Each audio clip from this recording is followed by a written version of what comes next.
Isang pulis ang napununan ng loan tapos nagdesisyon manggamot na lang ito.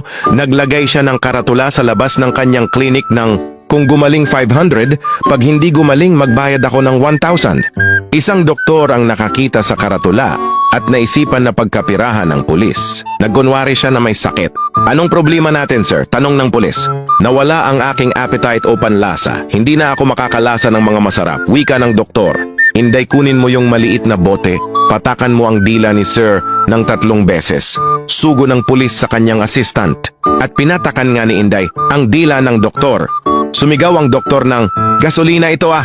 Congrats sir, bumalik na ang panlasa mo. 500 lang. Wika ng pulis. Biwisit! Naisahan ako bulong sa sarili ng doktor. Ingat ka lang bukas. Kunin ko pabalik ang 500s ko. Dagdag pa niya. Kinabukasan bumalik ang doktor. Ano na naman problema sir?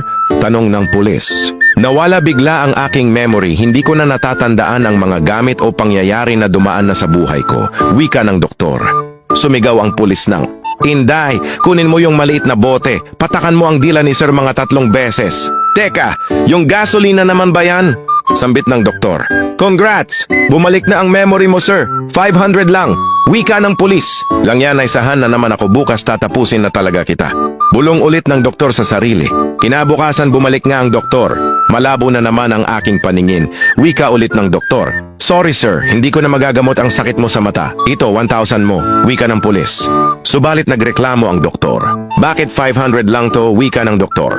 Napasigaw ang pulis ng, Congrats sir! Bumalik na ang iyong paningin. 500 lang! Kawawang doktor na isahan na naman.